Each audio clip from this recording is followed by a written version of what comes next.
Welcome back to Joy Recaps, Movies Stories Recapped here. Today, I'm going to recap an American adventure thriller film called Season of the Witch. Spoilers ahead. Watch out and take care. Women used to face a lot of discrimination. Women were accused in a variety of ways at the time. The most serious charge was that of black magic. Anyone accused of this was sentenced to death. The year 1235 is then displayed. Villette City scene in which three women are accused of black magic. The church found them guilty and sentenced them to death. Before hanging them, Father tells them that if any of these three admits her sin, she will be forgiven. When she hears this, a woman confesses her sin. She claims, "I attempted black magic and worshipped the devil." The other woman was completely blameless. She claims, "I didn't perform any black magic." She claims that I make medicine to counteract its effects. The third horrible-looking woman refuses to confess her sins and curses her father. They are all hung from a bridge. These two women begged for their lives, but the only punishment for black magic at the time was death. Following the execution, the soldiers' bodies are hung in the water. They walk away, but Father stops them and says, "We can't leave their bodies here like this. We must also eliminate the effects of black magic, for which they must recite a few verses from the Book of Solomon on their bodies. Otherwise, the outcome could be disastrous." The soldiers, however, did not believe them. They paid attention to Father and then left. Father arrives at the stream in the middle of the night with the Solomon book and pulls out the bodies of these women one by one. Then he speaks some words on their bodies that are known as mantra. The devil emerges from the bodies of the first two women, but the third woman comes to life. But she turned into a dreadful witch. She hangs and kills Father with that bridge. The 13th century is finally revealed after many years. Wars had begun during that time period. Millions of people fight in the war on the church's behalf. The bravest of all were two soldiers who fought bravely in every war. They are both friends who care about each other. Felson is one of them, and Bayman is the other. They joined the church, demonstrating great courage and loyalty. Then, in 1544, they attacked here. They were at war with them and killed a large number of people. However, they soon discovered during the war that the only people fighting against them were women and children. And they find out when the sword of Bayman penetrates a woman's belly. They become upset when they see the bodies of women and children. They hold their leader responsible for this, and they claim that we did not join the war to slaughter these helpless people. We are not going to oppress them. They both revolt upon hearing this decision. They disband their army and return to their homeland.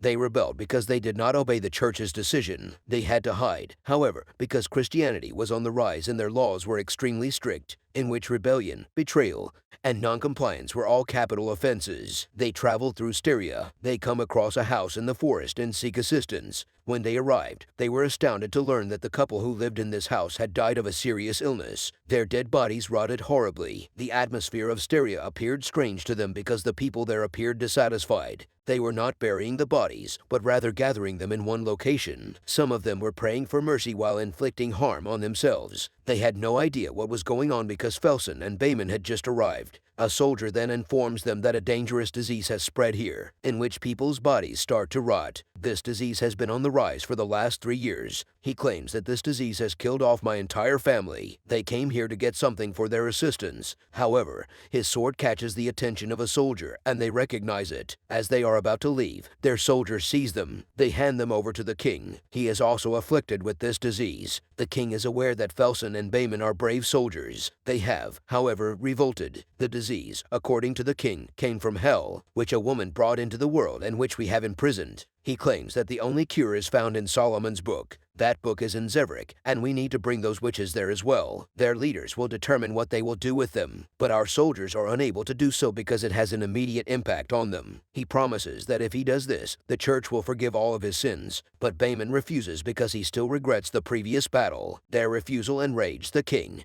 who imprisons them both. But there's also that witch in here. The girl did not resemble a witch. Bayman, on the other hand, feels sorry for her when she is shivering and crying in the middle of the night due to her injuries. But he feels sorry for her and agrees to the king's request. They will transport them to Zevrik, and getting to Zevrik from here will take 6 to 7 days. Their father and a soldier accompany them. They have no idea where they are, only a map. Bayman does not rely on a map. He needs the help of someone who has been there before. A merchant assists him with his request. He visited it 9 years ago. He knew the entire route. They are 5 in number and are putting the witch in a cage. Except for Father, this girl did not appear to be a witch, because he was aware she was a witch. A local boy is pursuing them because he, too, wishes to go there. He tells Bayman that once your mission is completed, you can make me your soldier as well. They refuse to take him there. Then Felson puts his swordsmanship to the test, which he excels at. When Bayman notices this, he prepares to take him with him. The night has come. They alternate guarding the witch. Eckhart makes the first guarding turn. Then he tells Father about his late daughter. The witch hears all of this, and she appears to him to be her own daughter. When he goes to free her, she pulls him out of the bars and grabs him. The father goes to save him,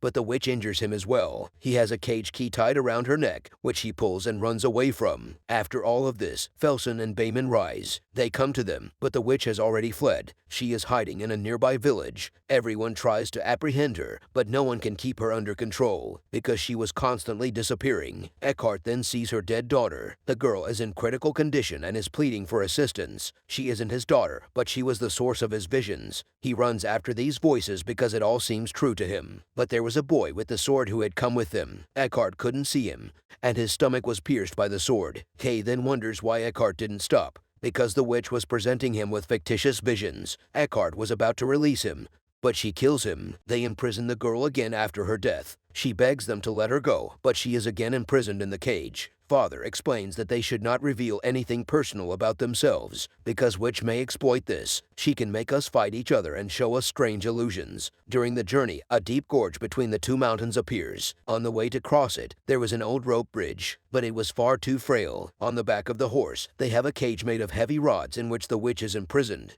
However, crossing this area with luggage was extremely difficult. They cross the bridge one by one until they arrive at the cart. All of this is difficult for them. Then this bridge collapses as well. Then they walk into a dense forest. That forest was regarded as the most dangerous. Whoever came there couldn't get away. A thick layer of fog had formed. In this forest, they spend the night. They couldn't see any way out, and the merchant couldn't sleep all night because he had nightmares whenever he tried to sleep. That witch was responsible for everything. When the merchant has had enough of the inconvenience, he takes his bow and attempts to kill the witch. Bayman then intervenes. Bayman becomes enraged after being lost in the forest for several days and failing to find a way out. He becomes enraged and decides to murder the witch. Father then intervenes. Felsen then informs Bayman that we have arrived at our destination at the top of the mountain. Zevrik is present. They arrive and repeatedly knock on the door, but no one pays attention to them. When no one opens the door after a long wait, Kay crosses the wall and opens it from the inside. That place was very quiet, and then they entered the church. The scene there was horrifying. Father sobs as he witnesses everything, because they had all succumbed to the disease. It killed everyone. Then they consider how Satan could influence such a place. They both die in the same way. They were working on a book. Then Father reveals that they were copying Solomon's book. They only have the first edition of the book. It used a lot of religious or magical words to counteract its effect. These people have high expectations for their visit here. According to Bayman,